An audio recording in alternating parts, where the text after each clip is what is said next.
So, as I've said, Virginia Woolf is one of the writers most heavily associated with literary modernism. Actually, her first novel, very appropriately called The Voyage Out, stuck very much to a clear plot structure, didn't try to do anything too experimental, but it was already showing signs of trying to do things in a slightly new way. Now, by the time you get up into the 1920s and we're looking at Jacob's Room and Mrs. Dalloway and later on Orlando, it's very clear that Virginia Woolf has started to do a set of new things which have not been seen in the novel, or at least not consistently, before that point.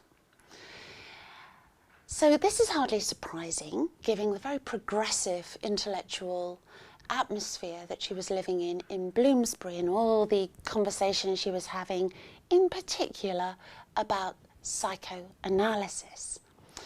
So what I want to do in this film is think about literature before Woolf and before the modernists, and think about what a kind of like a conventional novel would look like, and then see how Woolf and fellow modernists changed the form and the content of the English novel, particularly in that interwar period.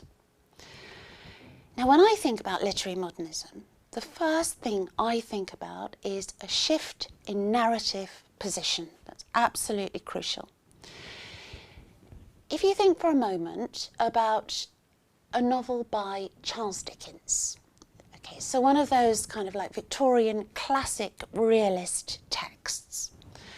So what do you think about? Well, you think about a very clear structure to the narrative. You think about a very clear beginning, middle, and an end. And in the end, everything is nicely tied up, and all the kind of like the divergent plot strands, they're all closed down at the end. You think about caricature characters a lot of the time, larger than life characters who generally have one overwhelming characteristic which allows you to remember them. And you might also think about the point of view of the narration, because those classic realist texts, particularly in the hands of somebody like Dickens or George Eliot would be another example, they always use this omniscient narrator. You're barely aware of that narrator, but actually that all-seeing, quite godlike external narrator presents everything to you as you're reading the novel. You know the characters through that narrator. Everything that you think about these characters, about what's happening, about what people are doing, everything comes through that narrator who you hardly even notice is there. So omniscience, narration, is that hallmark of the classic realist text which dominates English literature prior to the modernist writers. Now, modernist writers find that idea of omniscience, this undisclosed, all-seeing narrator, they find that very strange indeed, because it does begin to look a little bit odd post-Freud. Freud has shown us how the mind works, has shown us how people think, how they understand the world and how they see the world and mediate the world. So post-Freud, that idea of an omniscient narrator packaging everything up for you begins to feel a bit like not how life is. It doesn't feel very realistic to daily experience. So Woolf talks about this in one of her early critical essays. Here she describes what writing could be, what fiction could look like, and I think the implication is should look like. This is what she says: "Let us record the atoms as they fall upon the mind in the order in which they fall. Let us trace the pattern, however disconnected and incoherent in appearance, which each sight or incident scores upon the consciousness. Let us not take it for granted that life exists more fully in what is commonly thought big than in what is commonly thought small." Now note the new scientific vocabulary here. She talks about atoms. Notice the language of psychoanalysis. She talks about consciousness. So when Woolf's ideas are put into practice in a novel, we find a different kind of writing. We find sustained interior monologue. So this is delivered as if from the character's point of view, as if we are seeing the world from the point of view of their mind, as if we're seeing from behind their eyes. Now take, for example, this section from Mrs. Dalloway as we enter the novel. What a lark, what a plunge, for so it had always seemed to her when, with a little squeak of the hinges, which he could hear now, she had burst open the French windows and plunged up Broughton into the open air. How fresh, how calm.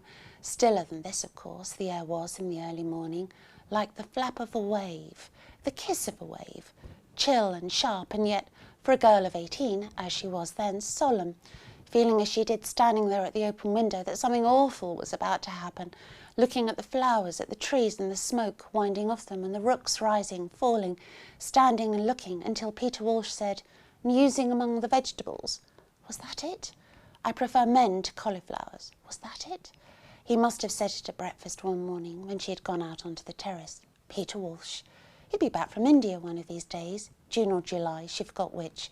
His letters were awfully dull. It was his sayings one remembered, his eyes, his pocket knife, his smile, his grumpiness, and when millions of things had utterly vanished, how strange it was, a few sayings like this about cabbages. So you'll notice that Mrs. Dalloway is moving between an exterior, omniscient almost position of a narrator, but he is very, very close to that centre of consciousness, Clarissa Dalloway herself. So we have this constant movement between this external position of a narrator and then moving into the mind of Clarissa. As we see the way that she's thinking about the world, remembering the world, putting one thing with another, often in quite a random way, which takes some following. But this is the way that we all think. This is what Woolf is trying to capture in the novel. One other thing as well, as Woolf said in the quote that I've just given you, she said there, "Let us not take it for granted that life exists more fully in what is commonly thought big than in what is commonly thought small." Well, notice in that section of the text I just quoted, nothing significant is happening. A middle-aged society hostess is walking across the park, thinking. Something about the June day has made her remember, or has been reminiscent of, the same atmosphere when she came out of her home when she was 18 years old. That's all that's happened. But what the modernist novel tries to do, particularly on Woolf's Hands, is to redefine what we mean as important. It tries to say simply being alive, simply perceiving, simply moving between experiences and memories and thoughts, that's important.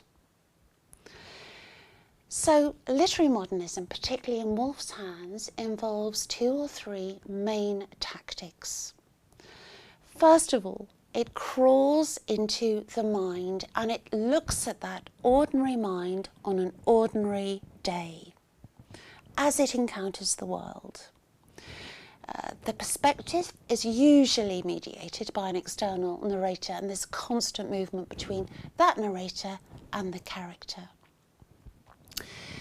Secondly, as I've said, it reframes what we mean by important. The drama in Woolf's novels is in the everyday moment. So thirdly, and connected to both of these things, what the novels are doing is they're writing the conscious as it interacts with the unconscious mind. So it plays around with time. It understands character as we understand character in real lives. The narrator doesn't tell us much about anyone. We have to piece them together, just as we do in real life when we meet a new person. And we piece them together through various clues, through looking at them, through observing them, through sorting back through our memory. Who are they like? Who do they remind me of? Who do they seem to be? That's how Woolf gives us characters in her novels. And you see that move away from that Victorian realist convention. You'll also find a high level of symbolic activity. There are an awful lot of birds and sea creatures in Mrs. Dalloway, usually indicating freedom. You'll also find in the modernist novel, in Woolf's hands, a new emphasis on sexuality, and I'm going to be talking about that later. And most importantly of all, you will not find a plot. You will not find that conventional unfolding of a story as it moves from the beginning to the middle to the end. Nothing really happens in a novel like Mrs. Dalloway, and it doesn't matter, because what happens that is important is how the mind is perceiving the world. It doesn't mean you have to read in a slightly different way. You have to stop looking for a plot, for that conventional plot structure. And it means you have to ease into the novels and absorb what is being written about what it feels like to be alive on an ordinary day.